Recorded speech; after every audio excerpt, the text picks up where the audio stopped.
Morning Cruise. Dave, Bill, and Carmen here at the Joy FM with Lauren Daigle today. Yes, we're sitting backstage at her show. Looking forward to it tonight.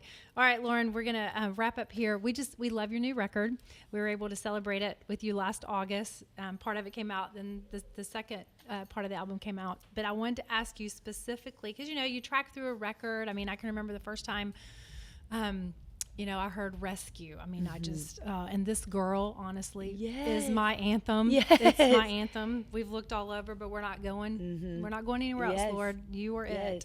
And I think for me on this record, To Know Me. Yeah. To Know Me. So I was just going to ask you about that. So I had a dear friend, we were riding.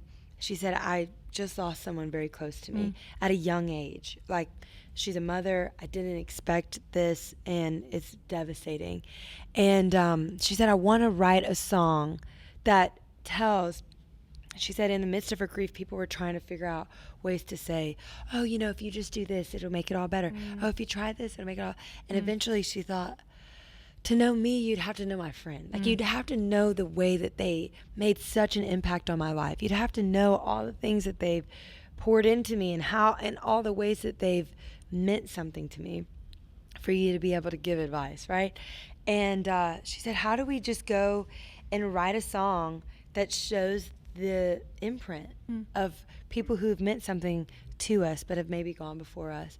How do we write a song? So we all got together, and I have moments of my grandfather on there. He was a conductor on a train my whole life. Like, that was his occupation. And so there's a line in there, I can't help but dream when I hear a train coming. And it's basically all the ways to say these little tuck away moments that made an imprint on me are now what I get to share with the world. Like, who I am is because of what he imparted to me in certain ways. And so, like, I'll never forget, he had this, if he ever forgot his dinner or whatever, because he worked the night shift, we would pack a sack lunch and then wait for the train to pass at this particular spot, and we'd throw the lunch up to him on the levee, and he'd catch it and keep going through on the train. And you find, like, wow, that brought such a sense of wonder. Yeah. There was a friend, her name, and we actually wrote this song before I knew this, but I thought that's really interesting. But her name was Nightbird. She was on America's Got Talent. Yes. So I remember her story. On that trip to China that I was talking about earlier, she and I were together. So I met her on that trip. We were like roommates, bunkmates, whatever.